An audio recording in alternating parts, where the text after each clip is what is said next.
Cidadania é daqueles conceitos que todo mundo já ouviu falar. Talvez você saiba a sua própria porque, bem, geralmente é do país em que você mora, mas quase ninguém para pensar exatamente o que isso significa. Afinal, o que significa você ter cidadania brasileira, ou cidadania americana, ou qualquer outra cidadania? Ter nacionalidade de um país significa que você pode usar todos os supostos benefícios que aquele país oferece para quem é cidadão. Votar, usar a justiça, tirar passaporte, mas também te obriga a algumas coisas, como servir exército, pagar imposto e outras coisas. Ou seja, se você preferir ver de uma forma otimista, nacionalidade é a sua carteirinha de sócio de um clube que você não necessariamente queria entrar e cujos benefícios são altamente duvidosos. Se você quiser, porém, ser realista, cidadania é a sua marca de gado. Sim, o dono do curral em que você nasceu quer marcar você como propriedade dele, e não é fácil remover essa marca.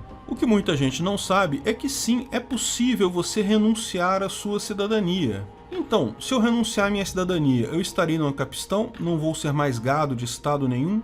Bem, não é tão simples assim. Antes de continuarmos o vídeo, aproveite para curtir e se inscrever na página. Clique no sininho para ser avisado de novos vídeos. Como deixar de ser brasileiro? Na definição juspositivista, nacionalidade ou cidadania é o vínculo jurídico entre um indivíduo e um Estado, ou de forma mais poética, cidadão é um indivíduo no gozo de seus direitos civis e políticos de um Estado, o que significa que ele pode usufruir plenamente os direitos garantidos por aquele Estado e também deverá obedecer aos deveres ditados pela Magna Carta Constitucional. Lindo isso, né? Se tivesse alguma lógica, porque direito, por definição, não é garantido por Estado. Os únicos direitos que existem são os naturais. Estado só tira direitos, não dá direito a ninguém. Ou seja, é isso. Em tese, você pode visitar qualquer país, mas para efetivamente se integrar a uma sociedade de um país, precisa ter a nacionalidade. Bem, de fato, isso pode ser verdade para muitos países do primeiro mundo, particularmente os Estados Unidos, que estão sempre no interesse de prender pessoas que estão lá, mas que eles não consideram cidadãos, e mandar para fora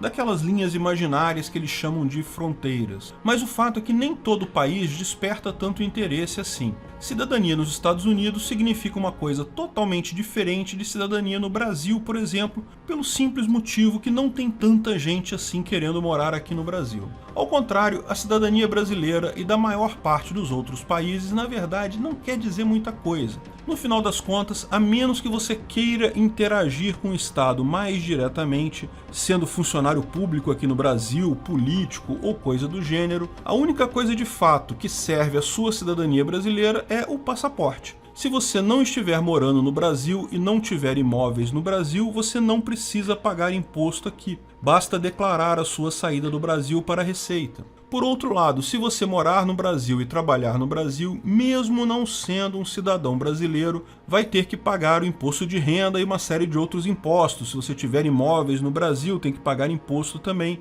Então, no final das contas, a cidadania não faz tanta diferença assim.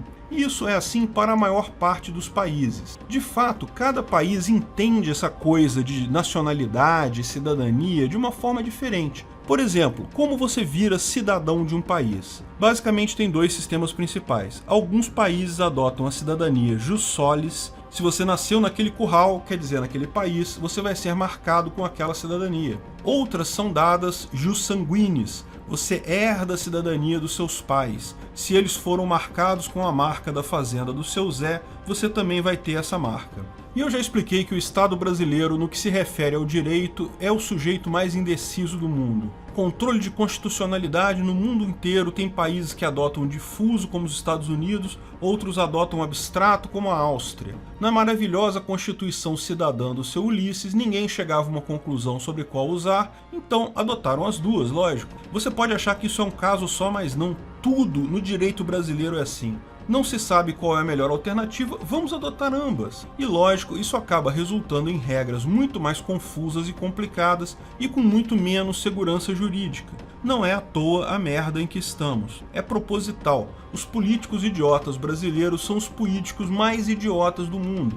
e os juristas que os acompanham não são muito melhores do que isso. Dada a escolha entre a alternativa A ou a alternativa B em praticamente qualquer coisa do direito, os brasileiros escolhem a B. Cara, é sério, é assim que tudo foi decidido no direito brazuca. Se existe a teoria X e a Y no direito sobre a questão Z, qual é a teoria adotada pelo ordenamento jurídico brasileiro? É XY, lógico, sempre, todas as vezes. Por que decidir se a gente pode ficar em cima do muro? Devia estar escrito na bandeira brasileira ao invés de ordem e progresso. Lógico, no que se refere à cidadania, o Brasil adota ambas, cidadania jus solis e jus sanguinis. Por que não, né? Afinal, foda-se. Por que simplificar e escolher alguma coisa se a gente pode ficar em cima do muro e complicar tudo para todo mundo e juntar duas coisas diferentes que, segundo a visão dos políticos, dará a soma dos benefícios de ambas, mas eles esquecem que também dará a soma dos lados ruins de ambas. Mais que isso, além do lado ruim de tudo, vem a confusão e incerteza quando você não escolhe um lado. É uma tragédia que acontece o tempo todo na Constituição brasileira. Mas temos que admitir que, em termos de nacionalidade e cidadania, a brasileira é das constituições que menos requer coisas obrigatoriamente no mundo. Você vai ter que servir exército, é fato, em tese você é obrigado a votar, mas vamos combinar, R$3 de multa, ninguém tá nem aí para isso, mas fora isso praticamente nada. Aqui, cidadania significa basicamente apenas passaporte. Não, é muito pouco provável alguém brigar com você ou te expulsar do Brasil porque você não tem cidadania brasileira. A menos, lógico, que você seja rico e o funcionário público encarregado veja isso como uma forma de lucrar uns trocados extorquindo você.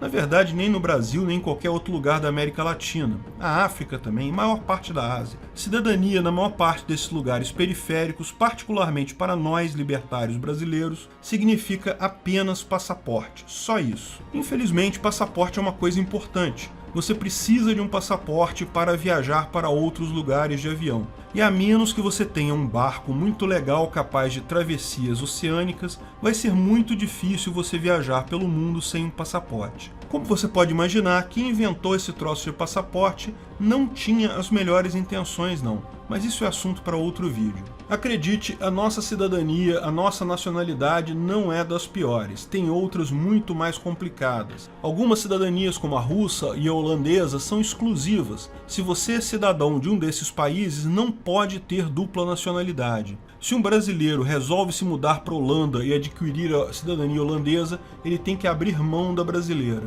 Outras cidadanias, como a da Argentina e da Costa Rica, você não pode renunciar. Se você for cidadão argentino, meu amigo, não tem como abrir mão dessa cidadania. Mas tem coisas ainda piores. Para você ter uma ideia, a cidadania americana tem uma particularidade terrível. Precisa pagar imposto de renda para o governo americano, mesmo que a pessoa não more mais nos Estados Unidos. Até pouco tempo atrás era o único país no mundo que fazia isso, mas agora a China e a Eritreia também adotaram a mesma prática. Isso faz com que renunciar à cidadania americana seja um ato relativamente comum. Muita gente busca isso. Portanto, quando o pessoal fala em renunciar à cidadania, a maior parte das vezes é a cidadania americana para evitar impostos. Por isso que muita gente conversa em grupos libertários sobre renunciar à cidadania. Para americanos, isso faz muito sentido. A cidadania brasileira não faz sentido renunciar, porque ela não é exclusiva, portanto ela não te impede de ter outras nacionalidades também. Além disso, se você estiver trabalhando no Brasil, tem que pagar imposto aqui do mesmo jeito. Bem, na verdade, tem vantagem para estrangeiro no que se trata de investimento em capitais. Então, em tese, para brasileiros muito ricos, pode ser interessante sim você mudar o seu domicílio fiscal para fora do país para pagar menos imposto em aplicações financeiras. Mas isso vale só para aplicações financeiras, não vale para outras coisas como trabalho, renda e etc. Existe toda uma tabela que é bem interessante você ver quanto uma pessoa que não mora no Brasil paga menos imposto no Brasil na hora de ganho de capital. Mas lembra, você não precisa abrir mão da sua cidadania brasileira, basta você dizer que mora no exterior. E exterior, você sabe, pode ser Paraguai, Uruguai. Em tese, você pode até estar morando aqui no Brasil mesmo, desde que o governo não descubra isso. O truque todo é, se você for sair do Brasil, é preencher 2 formulários, o CSD e o DSDP. São 2 documentos que você precisa preencher, meio chato, coisa e tal, protocolar lá na Receita, mas vai valer o preço de você não ter dor de cabeça e não precisar pagar mais imposto por aqui. Do ponto de vista libertário, muito mais interessante do que abrir mão da cidadania brasileira é buscar outra cidadania. Uma pessoa que tenha dupla nacionalidade tem um monte de vantagens, principalmente caso seja perseguido no país em que você mora porque o sistema político resolveu te oprimir. Se você só tem um passaporte brasileiro e o governo brasileiro resolveu criar caso com você, o Alexandre de Moraes resolveu arrumar confusão contigo, por exemplo, você fica sem opções, você não consegue sair do Brasil porque o seu passaporte não funciona mais. Se você estiver lá fora, você vai ter dificuldade de viajar entre países. Portanto, ao invés de se preocupar em renunciar à cidadania brasileira, que, pelo menos por hora, não faz tanta diferença assim, o melhor objetivo aqui é conseguir uma segunda cidadania. Existem várias formas de se fazer isso. O melhor caso vai variar de pessoa para pessoa dependendo da sua história, do que é mais fácil para você. A cidadania portuguesa e italiana já foi mais fácil no passado. Muita gente aqui no Brasil tem ascendência portuguesa ou italiana, ou mesmo de ambas, como é meu caso. Mas as regras para obter a cidadania têm se tornado progressivamente mais difíceis com o tempo. Itália e Portugal adotam também o ius sanguinis. Se os seus pais são italianos ou portugueses, você consegue facilmente a dupla cidadania. O problema é que a maior parte das pessoas aqui no Brasil já está na 3ª ou 4ª geração, daí o processo é bem mais complicado e muitas vezes impossível. Tem outras opções que são as mais simples. Casar-se com um português ou portuguesa te dá a cidadania também. Existem até agências especializadas em arrumar isso. O casamento de fato é um detalhe, você sabe. Contrata-se gente para esse tipo de coisa. Vários outros países têm isso. Inclusive o Brasil é considerado para muita gente de fora como uma boa opção de segunda cidadania justamente por essa via. É muito fácil você contratar um casamento aqui no Brasil e conseguir a nacionalidade brasileira por conta disso. Você certamente sabe que o Brasil tem uma grande fama no exterior como lugar bom para criminoso viver. Não sei de onde eles tiram essas ideias, não é mesmo? Certamente você já viu vários vídeos em que os criminosos planejam, depois do grande crime, fugir para o Brasil. Outra opção para nós aqui é o Paraguai, que também permite a nacionalidade por casamento e também é bastante comum e simples conseguir dessa forma lá. Ter passaporte paraguaio tem uma outra vantagem grande para nós brasileiros de podermos chegar no outro país pela terra. Veja, numa situação que você está sendo perseguido pelo seu governo, é de vital importância você chegar no outro país que você tem nacionalidade sem precisar pegar avião. Porque no aeroporto você vai ser preciso usar o passaporte e você pode ser impedido ali. Existem ainda cidadanias por investimento. Praticamente todos os países vão aceitar você como cidadão, vão te dar a nacionalidade se você tiver grana para investir nesses países. Geralmente é fora de cogitação para pessoas normais, é muita grana exigida, mas dependendo, se você tiver bala na agulha, é uma possibilidade. Algumas ilhas no Caribe têm um valor de investimento na casa de $40 mil, que não é nenhum absurdo. É muito dinheiro, sim, mas é das mais baratas que se encontra por aí. Se você tiver dinheiro, não é nenhum absurdo. Mas é muito mais barato você contratar alguém nesses países e se casar por lá. Vocês já viram isso acontecer num monte de lugares, é possível que conheçam pessoas que usaram esse truque. É na verdade bastante simples no final das contas. Portanto, para concluir esse vídeo, é sim possível renunciar à cidadania brasileira. O processo é complicado, burocrático, chato e caro. Porém, o fato é que não faz diferença nenhuma manter a cidadania brasileira.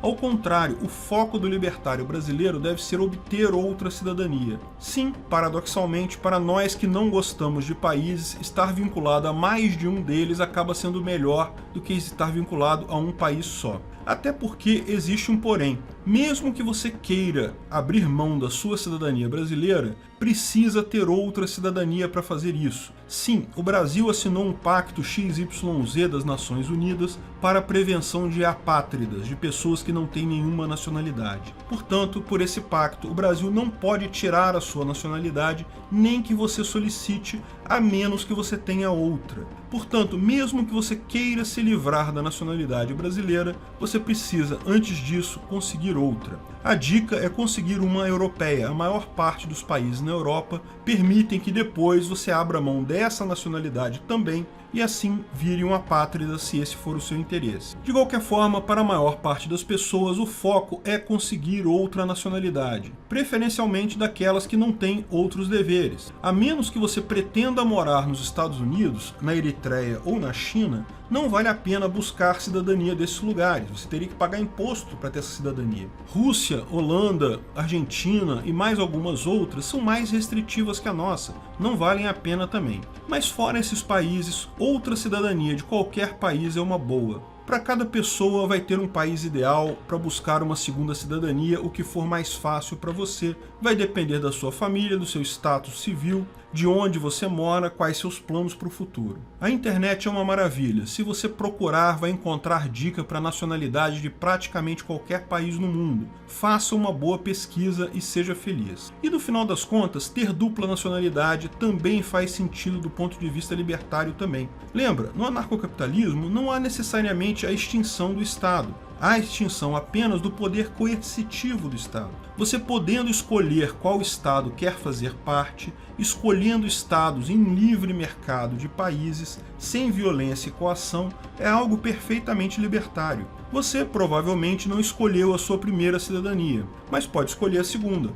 Então vamos fazer girar esse livre mercado de cidadanias por aí. No final das contas, o ideal seria não ter nenhuma ligação com o Estado, mas ter ligação com múltiplos estados estabelecidas conforme a sua vontade. É uma aproximação bastante razoável do mundo libertário.